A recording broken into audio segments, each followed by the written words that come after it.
Hello students. So this is our lecture number 4 of class 10th ICSE, but we are going to do the next chapter, that is genetics. Genetics में हम लोग इस lecture में सिर्फ अभी introduction पढ़ेंगे कि जेनेटिक्स होता क्या है, what are the different terms that are going to be used in this chapter, उनकी एक्सप्लेनेशन क्या है.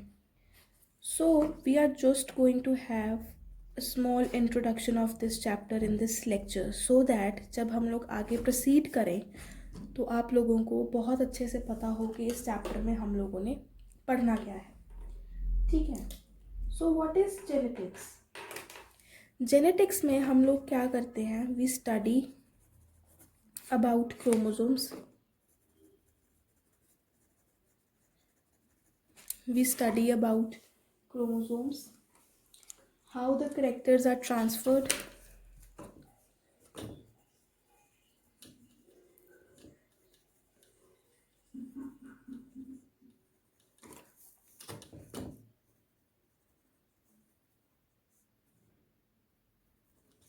and how you resemble your parents. ठीक है.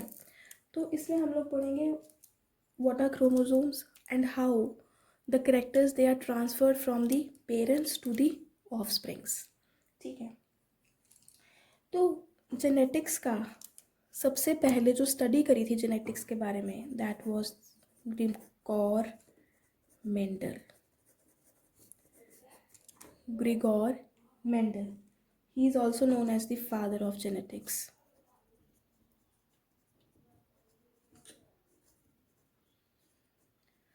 Father of genetics. Basically he was a monk. इसको बहुत शौक था प्लांट्स के बारे में पढ़ने का. उसने अपने गार्डन में बहुत सारे एक्सपेरिमेंट किए जिसमें आप लोग पढ़ोगे how he did Mendel's monohybrid cross with a garden pea plant, how he did Mendel's dihybrid cross in our upcoming lectures. So इसको फादर ऑफ जेनेटिक्स बोला जाता है. ठीक है. अभी जेनेटिक्स होता क्या है? What is genetics? Genetics is the science of various inherited characters. Genetics is the science of various inherited characters or the genes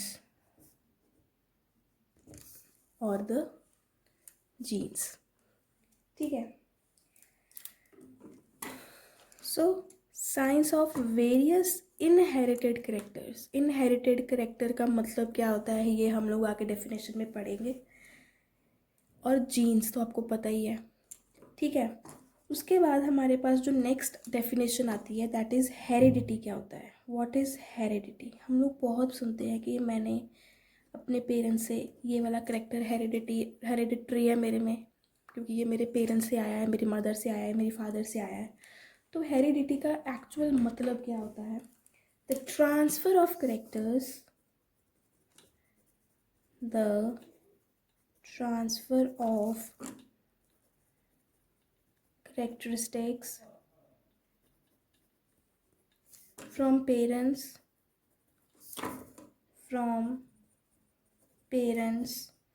to the offsprings.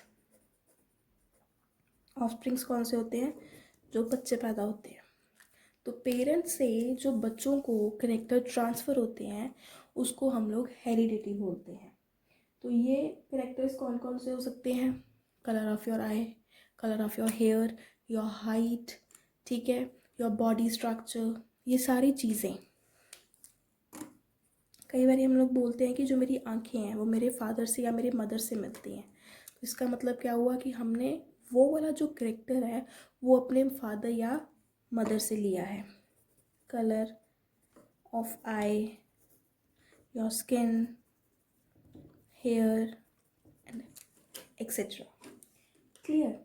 इसमें से क्या होता है कि जो करेक्टर्स तो अपने आप को एक्सप्रेस कर सकते हैं वो करेक्टर्स हमारे में आ जाते हैं, और जो करेक्टर्स अपने आप को एक्सप्रेस नहीं कर पाते, सप्रेस रह जाते हैं, वो करेक्टर्स हमारे में नहीं आते. The thing is our father and mother, they both equally contribute in the child, दोनों. बट द थिंग इज़ कि जिसके करेक्टर डोमिनेटिंग होते हैं वो अपने करेक्टर्स बच्चों में दे देता है, और जिसके करेक्टर्स रिसेसिव रह जाते हैं वो अपने करेक्टर्स बच्चों में नहीं पास ऑन कर पाता. Now what is the difference between dominating and recessive? Very very easy words में इसको याद करना हो तो डोमिनेटिंग का मतलब होता है that is who can rule, जिसकी चलती है, जिसकी मर्ज़ी के आगे कोई और अपनी मर्ज़ी नहीं चला सकता. आप लोगों के घर में भी इसकी बहुत ही कॉमन एग्जांपल है, ईदर योर फादर और योर मदर इज़ डोमिनेटिंग, मतलब उनके आगे it is very difficult to speak. Similarly characters में भी डोमिनेटिंग और रिसेसिव होता है. द करेक्टर्स जो अपने आप को एक्सप्रेस कर लें उनको हम लोग डोमिनेंट करेक्टर्स बोलते हैं, और जो करेक्टर्स अपने आप को एक्सप्रेस ना कर पाएँ उनको हम लोग रिसेसिव करेक्टर्स बोलते हैं, सप्रेस हो जाते हैं जो. क्लियर? उसके बाद नेक्स्ट जो हमारे पास डेफिनेशन आती है दैट इज़ वेरिएशन. ये वेरिएशन आप लोग बहुत सुनोगे, आगे भी चैप्टर्स में आपके पास आएगा. वेरिएशन में क्या है? द टू सिबलिंग्स, आपका ब्रदर या आपकी सिस्टर आपके साथ बिल्कुल मैच नहीं करता है, they have some kind of variety. So variations are whatever changes which occur in population and creates variety. Changes that occur and creates variety. ठीक है, you are two siblings, brother and sister. Suppose both of you will not resemble each other. Same नहीं देखोगे, though you have same parents. So whatever changes which occur in a population and creates variety. ठीक है, और ये variations आते कहते हैं कैसे हैं, मैंने आपको ऊपर भी बताया है. those changes, those characters, those variations that are able to express themselves, they will be present in that organism. जो अपने आप को एक्सप्रेस कर लेगा, और जो अपने आप को सप्रेस करके नहीं अपने आप को एक्सप्रेस करवाया वो चेंज है, वो रिसेसिव रह जाएगा और वो अपने आप को शो नहीं कर पाएगा ऑर्गेनिज्म में. ठीक है ना, समझ आ गया? उसके बाद हमारे पास जो नेक्स्ट आता है that is inherited traits. Inherited traits. There are two words, inherited and acquired. Inherited का मतलब होता है जो बाय बर्थ ही हमारे अंदर प्रेजेंट होती हैं, और एक्वायर्ड का मतलब होता है जो हम आफ्टर बर्थ लेते हैं. So inherited traits are the traits that can be transferred from the parents to the offsprings, और ये by birth ही हमारे अंदर present होती है. For example, color of your eye, color of your skin. And acquired traits are the after birth. For example, the way you speak, the way you express yourself. Clear? Then we have the very next topic, that is types of chromosomes. Types of chromosomes. इसको थोड़ा सा ध्यान से सुनना. हमारी body में दो type के क्रोमोसोम्स होते हैं. One is homologous chromosome and one is heterozygous chromosome. Homologous and heterozygous chromosomes. Now, chromosomes आपको पता ही है, hereditary unit which carries genes. Humans have total 46 chromosome, means 23 का पेयर होता है humans में. They have 46 means 23 का pair. So there are two types of chromosomes, homologous and heterozygous. अभी जो 23 का पेयर्स है ये हमेशा पेयर्स में प्रेजेंट होंगे लाइक दिस. अगर हम इनकी पिक्टोरियल रिप्रेजेंटेशन करें तो ये ऐसे इन पेयर्स हम लोगों को दिखेंगे. और जो ये क्रोमोसोम्स की पिक्टोरियल रिप्रेजेंटेशन होती है बच्चे, इसको हम लोग बोलते हैं karyotype. The pictorial representation of chromosomes is known as karyotype. So chromosomes, they are always present in pairs. Clear? तो क्रोमोसोम्स हैं वो हमने आपको हमेशा किस में अरेंज करेंगे, पेयर्स में अरेंज करेंगे. दो टाइप के क्रोमोसोम होते हैं, होमोलॉगस और हेटेरोजाइगस. उसके बाद जो होमोलॉगस क्रोमोसोम्स होते हैं, they are similar in shape and structure. इनका जो शेप और स्ट्रक्चर है वो सिमिलर होता है, सेम दिखेंगे और सेम ही स्ट्रक्चर के होंगे. और जो हेटेरोजाइगस होते हैं, they don't have similar shape and structure, they are different in shape and structure. ऐसे दिखेंगे अलग से. तो homologous chromosome similar in shape and structure, heterozygous are different in shape and structure. उसके बाद क्या है, होमोलॉगस में out of 23 pair of chromosomes, जो फर्स्ट 22 पेयर है दे आर होमोलॉगस. आपको पता है कि हमारे ह्यूमन बॉडी में 23 पेयर्स होते हैं. तो जो फर्स्ट 22 पेयर ऑफ क्रोमोसोम्स होते हैं, मीन्स 44 क्रोमोसोम्स होते हैं, they are the homologous chromosomes. And the last one pair, that is the heterozygous chromosome. ठीक है.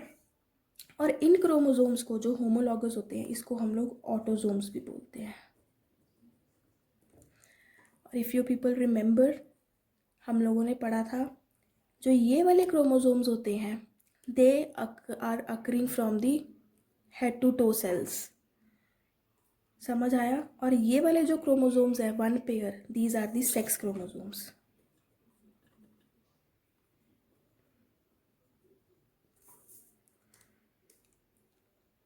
ठीक है. जो फर्स्ट 22 क्रोमोसोम्स होते हैं, they are represented by XX due to their shape, and the last pair as XY in males and XX in females. समझ आया? There are two types of chromosomes, homologous chromosomes and heterozygous chromosomes. In humans there are total 46 chromosomes, हमेशा pair में रहते हैं. And the pictorial representation of the pairing of chromosome is known as karyotype. Homologous chromosomes are also known as autosomes, and they are similar in their shape and structure, like this. On the other hand, heterozygous chromosomes are different in shape and structure. 23 pairs are total, जिसमें first 22 pair of chromosomes are homologous and the last one pair are the sex chromosomes, means heterozygous. They are autosomes and they are sex chromosomes. Homologous chromosomes are represented as X and X due to their shape, and the heterozygous chromosome, that is the last pair of chromosome, it is represented as XY, and this symbol is used for males, and XX in females. Clear हो गया? So this is the introduction of this chapter. Study of chromosomes is known as genetics. Clear how they are going to transfer from parents to offsprings. Gregor Mendel is the father of genetics because he studied. ठीक है. Heredity क्या होता है? Transfer of characteristics from parents to offsprings, variation, changes जो occur होती हैं. Then we have the different types of chromosomes. Inherited traits कौन सी होती हैं? The traits that are present by birth and acquired are the present which an organism occur after the birth. Then there are different types of chromosomes, homologous and heterozygous. In this chapter, we are going to study how Mendel he did different types of experiments by taking some plants. उसने monohybrid cross कैसे करी थी, dihybrid cross कैसे करी थी. सो फिलहाल के लिए हमने सिर्फ आज का जो ये लेक्चर पढ़ा है इस चैप्टर का, उसमें सिर्फ हमने इंट्रोडक्शन पढ़ी है, सो दैट जब आगे हम लोग ये चीज़ें पढ़ें तो आपको क्लियर हो. ठीक है, आई होप आप लोगों को समझ आया होगा. नेक्स्ट लेक्चर में हम लोग डिस्कस करेंगे मेंडल्स के डिफरेंट लॉज क्या थे, ठीक है, और सेक्स लिंक्ड इनहेरिटेंस डिजीजेस कौन सी हैं. क्लियर? Thank you.